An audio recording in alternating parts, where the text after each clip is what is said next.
Our channel. Episode రివ్యూతో పాటు mid night talks and ఎపిసోడ్కి ముందు ఏం జరిగింది ఇవన్నీ మాట్లాడుకుంటూ Bharani garu permanent house mate అయ్యారు. Bharani garu permanent house mate అవ్వడం ఏమో కానీ మనకి కొత్త టార్చర్ మొదలవుతుంది. అది మాత్రం కరెక్ట్. ముఖ్యంగా లైవ్ ఆడియన్స్కి మాత్రం మొదలవద్దు బాబోయ్. ఇన్స్టాగ్రామ్ చూస్తే నేను ఏ విషయం గురించి మాట్లాడుతున్నారో ఆల్రెడీ అర్థమై ఉంటుంది. మీకు నిజంగా అర్థమైతే వీడియోకి పాస్ పెట్టి కింద మీ ఒపీనియన్ ఏంటి అన్నది కామెంట్ చేయండి. లేదా మన ఇన్స్టాగ్రామ్ ఫాలో అయ్యే అలవాటు మీకు లేకపోతే వీడియో పూర్తిగా చూసి మీ ఒపీనియన్ ఖచ్చితంగా కామెంట్ చేయండి. అండ్ వీడియో స్టార్ట్ చేసే ముందు ఒక లైక్ చేస్తే మన ఛానల్ కొంచెం రీచ్ వస్తుంది. ఆ లైక్ కూడా చేయండి. మన ఛానల్ కొత్తగా చూస్తుంటే సబ్స్క్రైబ్ చేసుకుని నోటిఫికేషన్ కూడా ఆన్ చేసుకోవడం మర్చిపోకండి. అండ్ ఇంకోటి నేను వీడియో చేసినప్పుడల్లా అడగడం మర్చిపోతున్నా, సైక్లోన్ ఎక్కడైతే వస్తుందో వాళ్ళు కొంచెం జాగ్రత్తగా ఉండండి. ఆల్రెడీ కొంచెం ఆ సైక్లోన్ ఏపీ నుంచి ఇటు తెలంగాణ సైడ్కి వచ్చిందంట, కొంచెం జాగ్రత్తగా ఉండండి. 96లో సైక్లోన్ వచ్చింది కదా, మేము కోనసీమ కదా, అప్పుడు అబ్బో మేము చాలా ఫేస్ చేసాం. చాలా అంటే చాలా ఫేస్ చేసాం. అప్పుడు ఇప్పుడు వచ్చిన దానికంటే ఇంకా పెద్దదనమాట. ఇప్పుడు ఏదైతే వచ్చిందో దానికంటే పెద్దది అప్పుడు 96లో. సో ఇప్పుడుది కూడా చిన్నది కాదు. అప్పుడు మాది కోనసీమ కదా, సో కొబ్బరి చెట్లు మొత్తం నేల మీద పడిపోయి అనమాట. మొత్తం చేలులాగా అయిపోయాయి. చేలు అంటే అదే వరి చేను అంటారు కదా, మేము మా దగ్గర నుంచి చేలు అంటాము. చేనులు అంటే చేలు. సో అది మా దగ్గర మొత్తం కొబ్బరి తోటలన్నీ నేలకి ఇలా పడిపోయాయి అనమాట. ఇప్పుడు అంతలా పడలేదు కానీ ఇప్పుడు కూడా సేమ్ అలాగే పడిపోయి సముద్రం ఇసుకొచ్చేసి పడిపోయి చాలా చాలా జరిగాయి. జాగ్రత్తగా ఉండండి. నేను వీడియో చేసినప్పుడల్లా చెప్దాం అనుకుంటున్నా. సో అది. అండ్ మేము దూరంగా ఉంటాం కదా, అంత త్వరగా మా ఇంట్లో వాళ్ళు ఎలాంటి విషయాలు షేర్ చేయరు. ఎందుకు వాళ్ళని టెన్షన్ పెట్టడం ఇలా ఆలోచిస్తారనమాట. కొంచెం లేట్గా చెప్తారు. నిన్న ఇలా జరిగింది, నిన్న జరిగితే వెంటనే చెప్పరు, ఈ రోజు చెప్తారు నిన్న ఇలా జరిగిందంట, నిన్న ఇలా జరిగింది, ఇలా చెప్తారనమాట. వరుసగా మాట్లాడుకుంటూ వెళ్దాము. అంటే నేను రాసుకున్న దాన్ని బట్టి ఎపిసోడ్కి ముందు కొంచెం జరిగింది. అది ఏంటంటే రీతు అంటది, రీతు, డెమాన్, సాయి వీళ్ళు ముగ్గురు కూర్చుంటారు. రీతు ఏదో తనూజ మీద బ్యాక్ పిచ్చింగ్ చేయాలన్న కాన్సెప్ట్ అయితే అస్సలు కాదు. బ్యాక్ పిచ్చింగ్ కాదు, ఈవెన్ డైరెక్ట్ గా కూడా అనగలదన్నమాట. సో నార్మల్ గానే నవ్వుతూ అంటది, ఇలా తనూజకి ఒక ట్రీ ఉంది, తనకి తెలియట్లేదు, తన మీద చాలా మందికి ఒక మంచి కన్సర్న్ ఉంది. మాధురి గారికి కానివ్వండి, భరణి గారికి కానివ్వండి, ఇమ్ము ఈ మధ్య కొంచెం కోపంగా ఉన్నా కూడా తనకి తనూజ మీద కన్సర్న్ ఉంది అని చెప్తుంటే డెమాన్ అంటాడు. డెమాన్ కూడా ఇలా ఒక్కొక్కరి పేర్లు చెప్తా ఉంటాడు. డెమాన్ ఏమంటాడు తెలుసా, నాకు కూడా తనూజ అంటే కన్సర్న్ ఉంది. ఇలా అందరికి ఒక సపోర్ట్ తనకు తెలియకుండానే తన చుట్టూ ఒక ట్రీ లాగా ఏర్పడిపోయారు అన్నట్టు డెమాన్ చెప్తున్నాడు అనమాట. సో అలా ఏర్పడిపోయారు అంటే తన హౌస్ లో అందరితో బాగా ఉంటుందని అర్థం. నోరేసుకుని అప్పుడప్పుడు పడిపోతున్నా కూడా. సో డెమాన్ చెప్తాడు, అది నాకు కూడా ఉంది ఏదో మూల తనూజ మీద ఒక పాజిటివ్ ఫీలింగ్ అని చెప్తాడు అనమాట. రీతు కూడా నవ్వుతానే, నో బ్యాక్ పిచ్చింగ్ ఎవరు చేయరు, బట్ సాయి ట్రై చేస్తాడు. వీళ్ళిద్దరి పక్కన సాయి కూర్చుంటాడు. అదే నేను చెప్తున్నా, ఇప్పుడు మీరు ఉండాలి ఇలా ఏదో అందివ్వబోతాడు, బట్ వాళ్ళిద్దరి కాన్సెప్ట్ అది కాదు పాపం. డెమాన్ అండ్ రీతుది ఆ కాన్సెప్ట్ కాకపోవడం వల్ల, అండ్ డెమాన్ మాట్లాడుతూ నాకు కూడా ఏదో మూలలో తనూజ మీద పాజిటివ్ తనూజ మీద కన్సర్న్ ఉంది ఇలా అనేటప్పటికి సాయి తగ్గిపోతాడు. లేదంటే సాయి కొంచెం బ్యాక్ పిచ్చింగ్ చేద్దామని ట్రై చేశాడు, బట్ తగ్గిపోయాడు. సాయి కొంచెం తగ్గించుకోవాలబ్బా. అండ్ అంటే ఏదైనా స్ట్రైట్ ఫేస్ మీద మాట్లాడాలి కానీ ఇలా పక్కన మాట్లాడి బ్యాక్ పిచ్చింగ్ లోకి వెళ్ళకూడదని. నెక్స్ట్ వచ్చేసి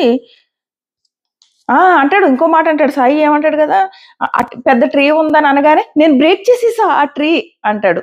అంటే రీతు నవ్వుతుంది అనమాట. ఏదో తను బ్రేక్ చేస్తా అన్నాడని నవ్వుతుంది కానీ ఏదో తనూజ మీద కోపం లేదు ఆ అమ్మాయికి. ప్రస్తుతానికైతే తనూజకి real friend Ritu, no doubt. మొన్న అంతమంది వచ్చి టార్గెట్ చేసినప్పుడు కూడా పక్కన కూర్చోబెట్టి చాలా ప్రేమగా ఊరుకోబెట్టింది. నెక్స్ట్ సాయి ఇంకొక మాట అంటాడు, భరణి గారు గమనించారో లేదో, ఇప్పుడు ఎలిమినేట్ అయ్యి సెకండ్ టైం వచ్చినప్పుడు చాలా చేంజ్ అయింది.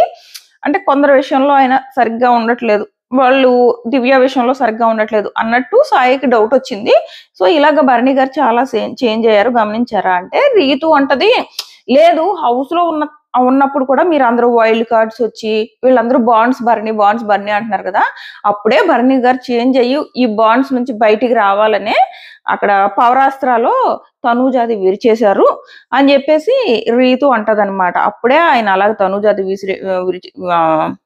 విరిచేయడం, ఆ తర్వాత అలాగే ఇమ్ముకి రావడం అది జరుగుతుంది అని చెప్పేసి అంటది. ఇదొకటి జరుగుతుంది. నెక్స్ట్ ఎపిసోడ్ లోకి వెళ్దాము. మధ్య మధ్యలో రాసుకున్నాను అటు ఇటు. ఎపిసోడ్ ఫస్ట్ హాఫ్ నేను చూడలేదు. ఫస్ట్ హాఫ్ ఏమైనా కంప్లైంట్ పోయి ఉంటే చెప్పండి. ఎందుకు చూడలేదు అంటే నేను ఆల్రెడీ ఆ టాస్క్ మొత్తం లైవ్ చూశాను. లైవ్ లో ఏమైనా కొన్ని సీన్స్ వేసి ఉండుంటే చెప్పండి. అండ్ నేను ఆల్రెడీ టాస్క్ గురించి 2-3 టైమ్స్ మాట్లాడున్నాను కాబట్టి ఇప్పుడు ఇంకా టాస్క్ గురించి మాట్లాడను.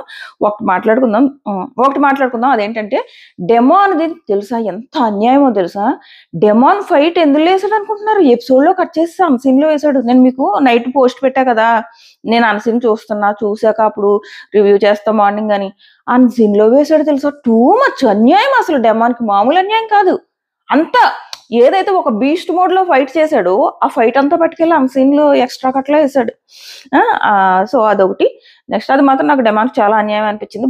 ఒకటి ఈ డెమాన్ అండ్ రీతు, ఆ డెమాన్ రీతుని బెడ్ మీదకి తోస్తాడు కదా, ఒక కన్సర్న్ తోనే తోసాడు. ఏదో మ్యాన్ హ్యాండ్లింగ్ చేసేయాలని కాదు. బట్ నేషనల్ టీవీలో అలా చూడడానికి కరెక్ట్ కాదు. అంటే తప్పేం చేయలేదు. తను తప్పు చేయాలనో ఏదో రీతుని కొట్టేయాలి, మ్యాన్ హ్యాండ్లింగ్ చేయాలి, అది కూడా ఏమీ కాదు. అలాంటి ఉద్దేశం ఏం లేదు. ఒక కన్సర్న్ తోనే నువ్వు ఆగు అన్నంలో కొంచెం స్ట్రాంగ్ గా ఇలా తోసాడు. ఏదేమైనా సంజన గారు ఇక్కడ ఎంత ప్యూర్ గా అనిపిస్తారంటే, ఒరే నువ్వు నా తమ్ముడు రా, అది మ్యాన్ హ్యాండ్లింగ్ లా కనపడుతుందిరా అని చెప్పడం ఎంత బాగా నచ్చిందంటే, ఆవిడ నిజంగా చాలా ప్యూర్ అబ్బా. అందుకే సంజన గారు ఫ్యామిలీ ఆడియన్స్ కి నచ్చుతున్నారు.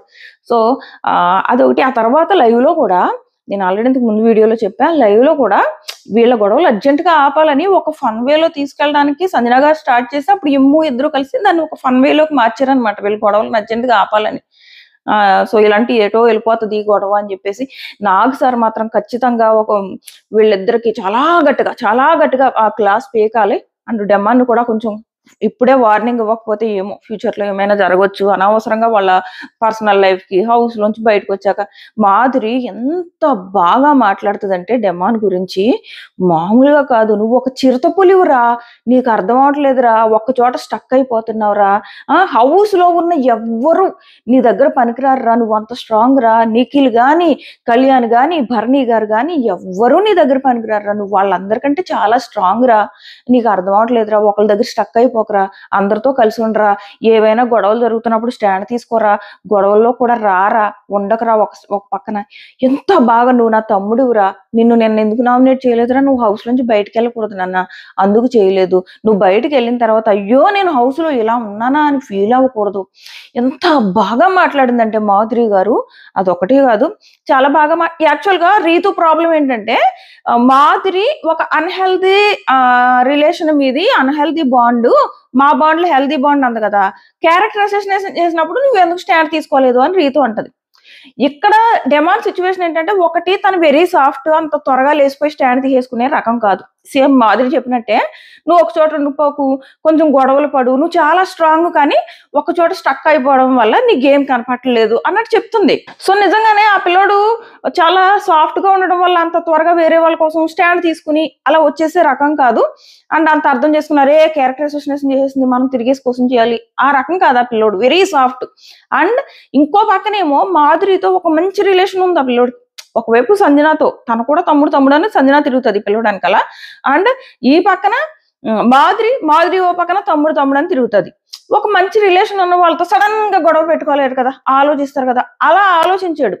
సో దాన్ని కనీసం రీతు అర్థం చేసుకోవాలి. ఒకసారి అను స్టాండ్ తీసుకోలేదని, ఒకసారి అను. ఆ పిల్లోడు వస్తున్నాడు కదా, సారీ చెప్తున్నాడు కదా, సారీ చెప్పినప్పుడు కూడా ఆగమేంటి నువ్వు?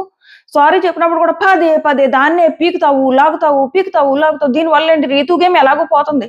పక్కన డెమాన్ ఎంత ఎఫర్ట్స్ పెట్టి ఆడుతున్న డెమాన్ గేమ్ కూడా పోతుంది. వీకెండ్ నాగ్ సార్ మాత్రం క్లాస్ పీకకపోతే అస్సలు కుదరదు. మరి ఎంతవరకు పీకుతారో మనం చెప్పలేం, కానీ పీకితే బాగుండబ్బా వీళ్ళిద్దరికి క్లాసు. అండ్ మాధురి ఇంకొకటి మాట్లాడుతుంది ఎవరితో, డెమాన్తో. ఏమంటదంటే, ఇలా రా రీతు వాళ్ళ మదరు నాకు ఫోన్ చేసి ఏడ్చింది, నాకు ఫోన్ చేసి మీరిద్దరు మాట్లాడుకోకూడదు అని అన్నారంటే అర్థం ఏంటి? అది అన్హెల్దీ రిలేషనా హెల్దీ రిలేషనా? హెల్దీ బాండ్ కోసం అలా ఫోన్ చేసి వేరే వాళ్ళు ఏడుస్తారా? నేనేం తప్పు చేశాను రా, అయినా సారీ చెప్తున్నాను కదరా, ఇవన్నీ నేను ఎందుకు చెప్తారా, మీ మంచి కోసమే కదా అని చెప్తుంది అనమాట. సో ఇది ఆ ఫోన్ చేశారంట రీతు వాళ్ళ మమ్మీ అని మాధురి చెప్తున్నారు. సో ఇదొకటి చెప్తుంది, అర్థం చేసుకోండిరా, మీరు మీ గేమ్ ఆడుకోండిరా, మీరు అర్థం చేసుకోండి అని చెప్తుంది. ఇంకా ఎంతమంది వచ్చి ఎన్ని చెప్పినా కూడా మీరు అర్థం చేసుకోకుండా అలా గిలగలా కొట్టుకుంటా లైవ్ ఆడియన్స్ కి టార్చర్ పెడితే ఇంకెవ్వరూ ఏం చేయలేరు. ఇక్కడికి చాలా ఇప్పుడు నా మట్టుకు నేను వీళ్ళని ఇప్పటి వరకు కూడా ఒక్క మాట కూడా అంటలేదు. ఎందుకు అంటలేదంటే పాపం వాళ్ళిద్దరూ ఎఫర్ట్స్ పెడుతున్నారు. లైవ్ ఆడియన్స్ ని ఎంత టార్చర్ పెడుతున్నా సర్లే నాకు సార్ ఈ వీక్ వచ్చి ఏమన్నా వార్నింగ్ ఇస్తారేమో అని వెయిట్ చేస్తున్నాం. ఇప్పుడు నాకు సార్ వార్నింగ్ ఇచ్చిన తర్వాత కూడా వీళ్ళు ఇలాగే కంటిన్యూ చేశారనుకో ఇంకా ఇలా నాలాంటి వాళ్ళకి కూడా ఇంకా ఓపిక పోతది. పోయి మనం ఇంకా వాళ్ళని తిట్టే సిచ్యువేషన్కి వస్తాం అనమాట. లైవ్ ఆడియన్స్ అలా టార్చర్ పెట్టడం, అనవసరమైన గొడవలు ఇలాగా. సో ఇది వీళ్ళు అర్జెంట్ గా ఇది మార్చుకోవాలి. మంచి ఎఫర్ట్స్ పెడుతున్నారు, జెన్యున్ గా ఉంటారు, ఫేకే కాదు వాళ్ళిద్దరు, ఫేక్ గా ఉండట్లేదు హౌస్ లో. బయట ఏమో తెలియదు, బయట డెమాన్ విషయంలో అయితే మనం 100% ఉండొచ్చు. సో రీతు విషయంలో కూడా ఏమో అబ్బా బయట ఏమి వీడియోస్ వైరల్ అయ్యాయి అవన్నీ పక్కన పెడితే హౌస్ లో మాత్రం జెన్యున్ గానే ఉంది. మనకు బయట గొడవలు మనకు అనవసరం, కానీ హౌస్ లో మాత్రం అమ్మాయి ఫస్ట్ లో ఏవో ఫేక్ ఏడుపులు అవన్నీ కొన్ని నేర్చింది, కానీ ఇప్పుడు లేదు పాపం, ఇప్పుడు జెన్యున్ గానే ఉంటుంది. సో అదొకటి జరిగింది. వీళ్ళ గొడవలు అర్జెంటుగా ఆగాలి.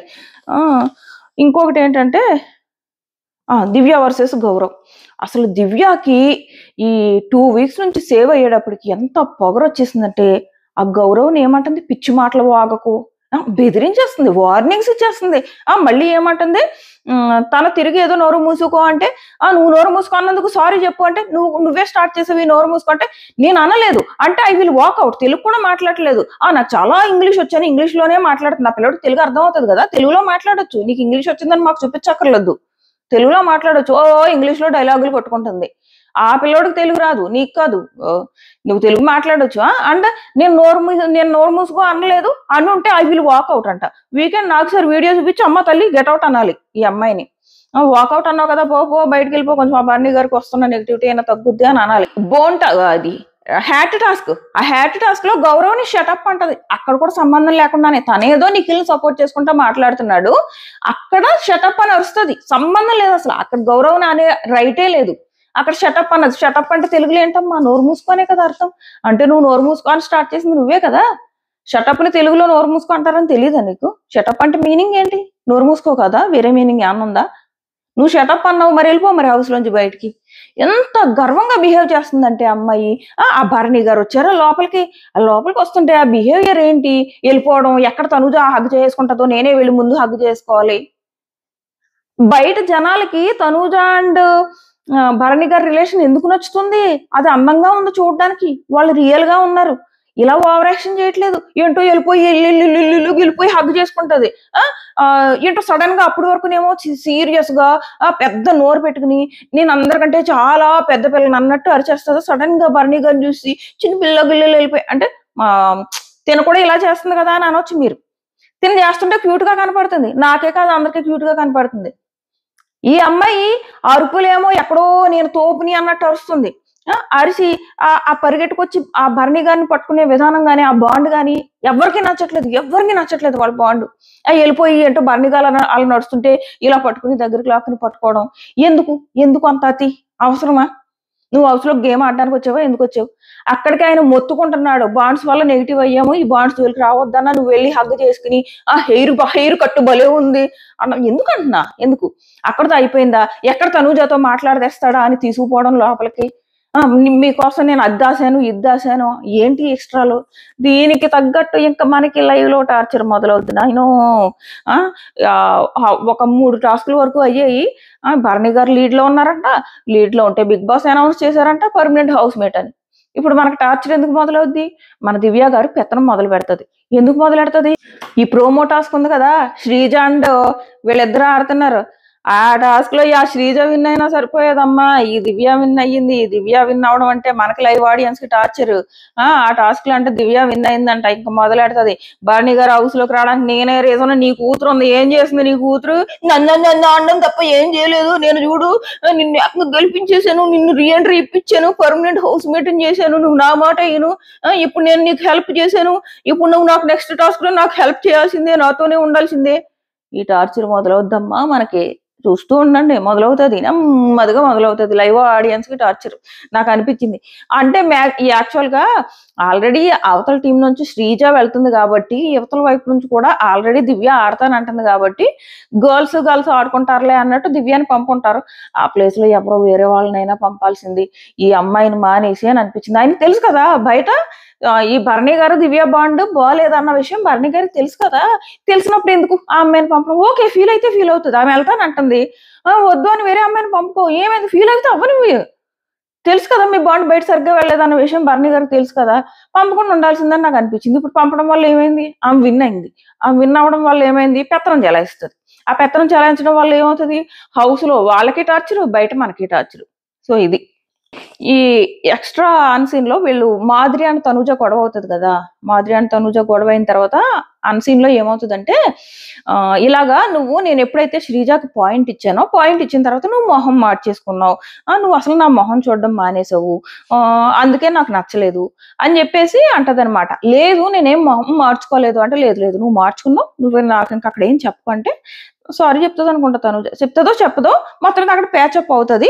అప్పుడు తినంటది మాధురి ఏమంటదంటే, నేను శ్రీజాని సపోర్ట్ చేయాలని అనుకోలేదు, అసలు నాకు ఇవ్వద్దని భరణి గారికి మొక్కాను, నన్ను సంచాలక్ చేయొద్దు అన్నా, కానీ ఆయన చేసేసాడు, నన్ను చేసేస్తే నేను అది కరెక్ట్ అనుకుని ఇచ్చేసాను, నేనేం శ్రీజాని సపోర్ట్ చేయాలని కాదు అంటుంది. కానీ తనకి శ్రీజాని సపోర్ట్ చేయాలని ఉంది. రీజన్ శ్రీజ మీద ప్రేమ కాదు, భరణి గారి మీద. భరణి గారు హౌస్ లోకి వచ్చినప్పటి నుంచి తనూజ మాధురితో ఉండట్లేదు. సో భరణి గారు రీఎంట్రీ వచ్చేస్తే తనూజ మాధురికి దూరం అయిపోతుందని భరణి గారు రీఎంట్రీ అవ్వకూడదు అన్న ఉద్దేశంతో తను శ్రీజ వైపు షిఫ్ట్ అయిపోయింది అనమాట. ఎందుకంటే లైవ్ లో క్లియర్ గా, నేను వీడియో కూడా పెట్టాను, లైవ్ లో క్లియర్ గా తను అరుస్తుంది కళ్యాణి, ఒరే చెప్పరా శ్రీజాకి చెప్పరా, అది తీసి పెట్టమని చెప్పరా, ఒరే చెప్పరా. ఓ పక్క సంచాలక్ చేసిన తర్వాత సంచాలక్ చేసింది, ఒరే చెప్పరా శ్రీజాకి చెప్పరా, తెచ్చిపెట్టమనరా, ఒరే కళ్యాణ్ చెప్పరా, ఇలాగ అరిచేసింది. తనకు తెలియకుండానే తను శ్రీజాకి సపోర్ట్ చేయడం మొదలెట్టేసింది. ఎందుకు, భరణి గారు రాకూడదు హౌస్ లో కానీ. సో ఇది చేసింది. మళ్ళీ లేదు శ్రీజాకి సపోర్ట్ చేయలేదు అని అంటుంది. కానీ ఆ రౌండ్ లో మాత్రం ఖచ్చితంగా ఫస్ట్ రౌండ్ లో ఇప్పుడు 80% కూడా కాదమ్మా, 90% యువతలు పెట్టారు. ఫస్ట్ రౌండ్ అసలు టాస్క్ ఏంటి, స్క్వేర్ లోపల కదా మీరు ఆ టవర్ కట్టాల్సింది, స్క్వేర్ బయట కాదు. అయితే మీరు ఎక్కడో చోట టవర్ కట్టుకోండి అని చెప్తారు కదా, ఎక్కడో చోట టవర్ కట్టుకోమని చెప్పలేదు, ఇన్సైడ్ అక్కడ స్క్వేర్ పెట్టింది పని లేక పెట్టారా. ఆ స్క్వేర్ పెట్టి వీళ్ళదేమో ఎక్కువ పార్ట్ ఉంటే ఆ ఎక్కువ పార్ట్ ని తీసుకోకుండా సెకండ్ లెవెల్లోకి వెళ్ళి ఈ అంటే టవర్ హైట్ ని కౌంట్ చేస్తారు. ఫస్ట్ రౌండ్ లో విన్ అయిన తర్వాత కదా సెకండ్ లెవెల్కి వెళ్ళాలి. ఫస్ట్ లెవెల్లోనే వాళ్ళు అవుట్, వీళ్ళదేమో 90% వరకు లోపల ఉంది, జస్ట్ కొంచెం బయటకు వెళ్ళింది. వాళ్ళదేమో జస్ట్ 10% కూడా కాదు, 5% ఉంది. ఏ రకంగా ఆ రౌండ్ లో శ్రీజ టీం విన్ను, యువతలోళ్ళే కదా విన్ను. ఖచ్చితంగా అక్కడ మాధురి టీం తప్పే. మేబీ మీలో చాలా మందికి కూడా మాధురి కరెక్ట్ అనిపిస్తుంది. For me Madhuri decision wrong, 100% wrong. Next వచ్చేసి బయట వీళ్ళు మాధురి అండ్ తనుజ కూర్చుని మాట్లాడుకుంటారు కదా. వీళ్ళు ఎప్పుడు మాట్లాడుకుంటారంటే భరణి గారు బయటికి వెళ్ళిపోయిన తర్వాత అనమాట. భరణి గారు బయటికి వెళ్ళిపోయినప్పుడు మాట్లాడుకుంటారు. అప్పుడు తనుజ ఇంకో మాట అంటది, నాన్న కొంతమంది వల్ల అన్కంఫర్ట్ ఫీల్ అవుతున్నారని నాకు అనిపించింది అని చెప్పేసి మాధురితో అంటది. ఆయన బయటికి వెళ్ళాడు కదా, ఆయన ఏదో చూసొచ్చాడు, సో ఆయనకి ఏదో నచ్చలేదు, ఏదో జరిగింది బయట, సో అందుకు అంటే నాకు కొంతమంది వల్ల అన్కంఫర్ట్ ఏంటి అంటే దివ్య వల్ల అన్కంఫర్ట్ ఫీల్ అవుతున్నాడు, బట్ తనూజ వల్ల అన్కంఫర్ట్ ఫీల్ అవ్వట్లేదు అన్న విషయం కూడా తనూజకి అర్థమైంది. ఎందుకంటే ఆయన క్లియర్ గా లైవ్ లో చెప్పారు, నువ్వు నీ గేమ్ ఆడుకో అమ్మా. తను పదే అంటుంది తనూజ, దివ్య ఒక్కసారి కూడా నా బాండ్ వల్ల మీరు ఎలిమినేట్ అయ్యారు అంటున్నారని ఒక్కసారి కూడా యాక్సెప్ట్ చేయలేదు తెలుసా, ఒక్కసారి కూడా భరణి గారి దగ్గరికి వెళ్ళి అనలేదు. కానీ తనూజ పదే వెళ్ళి ఇది రియల్ రిలేషన్ అంటే. భరణి గారు ఎలిమినేట్ అయినందుకు ఈ అమ్మాయి ఎంత ఫీల్ అవుతుందో మనకి ఇక్కడ అర్థమవుతుంది. వెళ్ళి పదే నాన్న నా కోసం ఎలిమినేట్ అయ్యావా, మన బాండ్ కోసం ఎలిమినేట్ అయ్యావా చెప్పు నాన్న, నిజంగా నా వల్ల జరిగిందా ఇదంతా, బయట ఇదే జరిగిందా అందుకే ఎలిమినేట్ అయ్యావా చెప్పని 100 సార్లు అడుగుతుంది తెలుసా. లేదురా అసలు నీ వల్ల నేను ఎలిమినేట్ అవ్వలేదు, పట్టించుకోకు అవన్నీ అని ఆయన చెప్తున్నాడు. ఈ దివ్య ఎప్పుడు వెళ్ళి అడిగింది అలాగా, నా బాండ్ వాళ్ళు ఏమన్నా ఎలిమినేట్ అయ్యారా అని అడిగిందా, వెళ్ళి అడగదే, వెళ్ళిపోతుంది, మళ్ళీ హగ్గు చేసుకుంటది చిరాగ్గా, ఇలా లాగ్ వేసుకుని హగ్గు చేసుకుంటది. నేనే ఫస్ట్ ప్రిఫరెన్స్ భరణి గారు కానీ ప్రూవ్ చేసుకోవాలనుకుంటుంది, అదేమో బయటకు ఆడియన్స్ లోకి నెగిటివ్ గా పోతుంది. ఈ పిల్లకి వార్నింగ్ ఇవ్వాలి బయటకు వచ్చిన తర్వాత. ఆ అమ్మాయి పర్సనల్ లైఫ్ మీద ఎన్ని ట్రాల్స్ వస్తున్నాయో ఆ అమ్మాయి మీద, అర్థం అవట్లేదు ఆ అమ్మాయికి. ఆ ఏజ్ చిన్న ఏజ్ వల్ల అమ్మాయికి అర్థం అవట్లేదు ఏమో కానీ, కొంచెం నాకు సార్ క్లాస్ పీక్తే అమ్మాయికి బాగుండు, లేదంటే అనవసరంగా బయటకు వచ్చిన తర్వాత ట్రాల్స్ అని చూసుకుంటారు కదా వాళ్ళు, పర్సనల్ లైఫ్ మీద ఎఫెక్ట్ పడుతుంది. నెక్స్ట్ వచ్చేసి ఇంకో టాస్క్ జరుగుతుంది. సో ఒక టాస్క్ ప్రోమో టాస్క్ వచ్చేసి దివ్య విన్ అయిందా, నెక్స్ట్ ఇంకో టాస్క్ కి అన్లాక్ చేయడం ఆ టాస్క్ అంట. సో ఆ టాస్క్ వచ్చేసి శ్రీజ విన్ అయిందంట. సో శ్రీజ ఇప్పుడు ఒకటి విన్ అయింది, దివ్య ఒకటి విన్ అయింది కదా మనకి ఇంకా టెలికాస్ట్ చేయని వాటిలో. అండ్ ఇంకో టాస్క్ జరిగిందంట. ఆ ఇంకో టాస్క్ ఇమ్ము వర్సెస్ కళ్యాణ్ జరిగిందంట. ఆ టాస్క్ లో ఇమ్ము విన్ అయ్యాడు. ఇక్కడ ఇమ్ము విన్ అవడం చాలా అవసరము. ఎందుకు అవసరం అంటే ఈ పవరాస్త్ర భరణి గారికి ఇవ్వలేదు కదా, కట్టప్ప పొడి చేశాడు, కట్టప్ప పొడి చేశాడు అన్నారు కదా. సో ఆ పొడి చేశాడు కట్టప్ప ఇందులోంచి ఇప్పుడు బయటకు వచ్చేసాడు, ఆ ముద్ర నుంచి బయటకు వచ్చేసాడు. చాలా మంచిది ఇమ్ముకి. ఇమ్ము భరణి గారి వైపు ఆడడం కూడా చాలా మంచిదైంది. అండ్ ఈ టాస్క్ విన్ అవడం కూడా ఇమ్ము గేమ్ కి చాలా అవసరం, చాలా మంచిది. అండ్ తన ఆ కట్టప్ప ముద్ర నుంచి బయటకు రావడం కూడా చాలా అవసరం. వచ్చేసాడు పాపం, వచ్చేసాడు. చాలా మంచిదైంది ఇమ్ముకి అని అనిపించింది. సో ఇమ్ము వర్సెస్ కళ్యాణ్ టాస్క్ లో ఇమ్ము విన్ అయ్యాడంట. ఆ రకంగా భరణి గారు లీడ్ లోకి వెళ్ళిపోయారు. భరణి గారు లీడ్ లోకి వెళ్ళారు కాబట్టి బిగ్ బాస్ అనౌన్స్ చేశారంట. Bharani garu permanent house mate అని అనౌన్స్ చేశారు. అండ్ శ్రీజాని ప్రస్తుతానికైతే హౌస్ లోనే ఉంచారంట. మరి ఏం చేయాలని బిగ్ బాస్ ఆలోచిస్తున్నారో మరి శ్రీజ విషయంలో. ప్రస్తుతానికైతే శ్రీజ ఎటు పంపలేదు, హౌస్ లోనే ఉంచారు. బట్ ఏమీ కూడా చెప్పలేదంట. చూద్దాం ఏం చేయాలనుకుంటున్నారు శ్రీజ విషయంలో అన్నది ప్రస్తుతానికైతే మనకి సస్పెన్సే. అదైతే చెప్పలేదు, అదొకటి జరిగింది. నెక్స్ట్ ఇంకా ఏం జరిగిందంటే సుమన్ అంటారు, నువ్వు ఆడాలన్నా టాస్క్, నువ్వు ఆడాలి డెమాన్తో అంటే, వాడిదలా వాడికి చిక్కితే పూరి పిండి పిసికినట్టు పిసికేస్తాడు అని చెప్పేసి హౌస్ లో ప్రతి ఒక్కళ్ళు తెలుసా.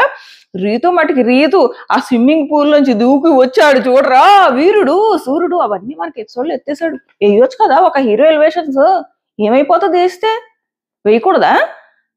అవన్నీ ఎత్తేసాడు.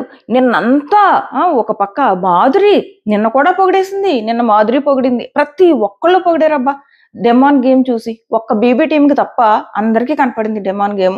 మొత్తం అందరూ డెమాన్కి ఎన్ని ఎలివేషన్స్ ఇచ్చారంటే అన్ని ఎలివేషన్స్ ఇచ్చారు. బ్యాడ్ లక్ ఏంటంటే ఇవన్నీ పట్టుకెళ్ళి అన్సీన్ లో వేసాడు, కొన్ని అన్సీన్ లో కూడా వేయలేదు, కొన్ని లైవ్ క్లిప్స్ ని బట్టి నేను చెప్తున్నాను అనమాట. సో ఇది జరిగింది. నెక్స్ట్ వచ్చేసి ఇంకోటి అంటది ఎవరు, మాధురి స్పేస్ ఇవ్వమంటుంది కదరా, ఇవ్వు స్పేసు.